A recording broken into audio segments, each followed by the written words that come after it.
grab your journal, grab your pen, grab your coffee. Last night I was up very, very late at the hospital with my daughter. She had a procedure. And so this is the morning. This is me being an overtired mama. I have work later on today. But this has been a rough time for us because my daughter's going through some health issues. I have full assurance of faith that she's going to be fine. I've talked about it before and I don't want to make this about that, but I'll try and keep you guys updated as well.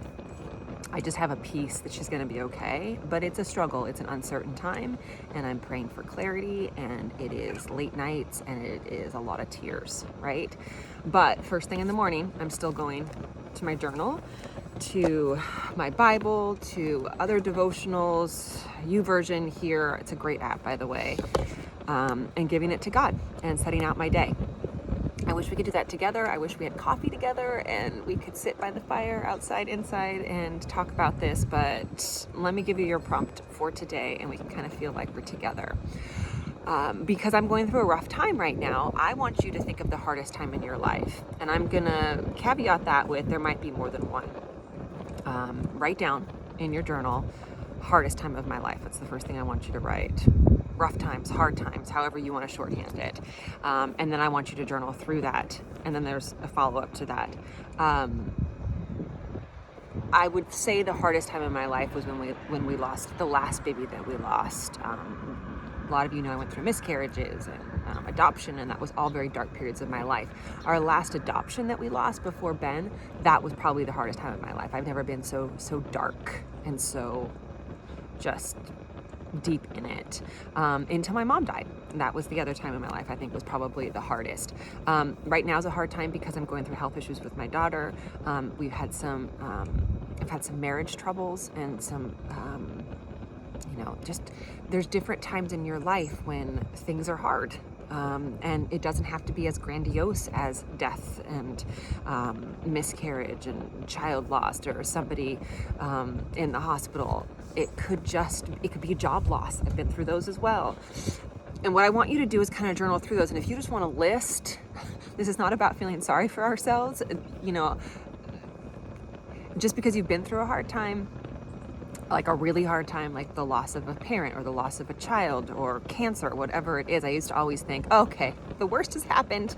Now God is gonna, reward me for the rest of my life. I'm gonna have an easy life. And I've learned now that I'm 45 that that's not true. There's always gonna be times that are hard. And kind of like I talked about in my last book, waiting periods, getting through those waiting periods, it's the same thing with rough times.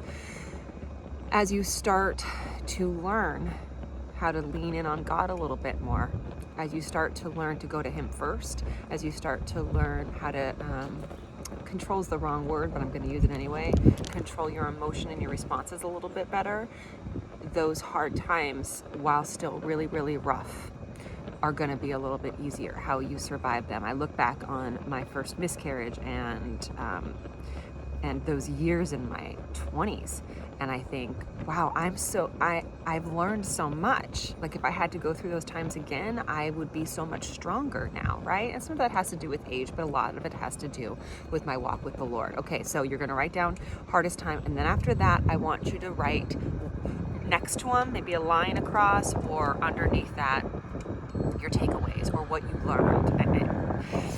I hate to say that you learned something from the death of a parent, but you can learn something through going through a major illness, but you can. And if you didn't learn anything, that's where we have a little bit of an opportunity, because there's always a chance to learn something. I'll give you some of mine. Above all, through all of the things that I've been through, all of the rough times, just like you all have been through, I've learned how to help other people through those times.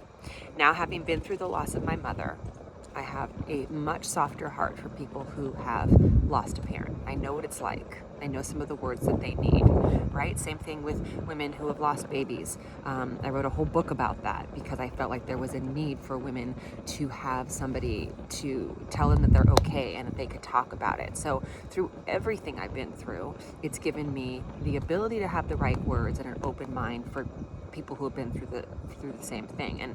And that's God using us in the midst of our troubles. It doesn't mean that it's okay that they happened. It's just God using us in those. Also, I would say in just about every single one of those situations that I've been through, my relationship with the Lord has strengthened. Yeah, I've gone down in the trenches with him and gotten angry and fought him over things that were happening, but it also brought us back and made us stronger and made my relationship with him stronger. Learning how to journal came out of rough times. Learning patience, learning endurance.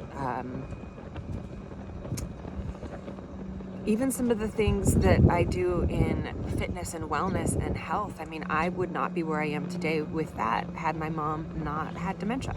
So there's always something that you can pull away, and I want you to journal on that today. Here's your verse real quick before I let you go. I'm still waiting on what I'm learning right now with Georgia going through her health problems. We'll figure that one out together.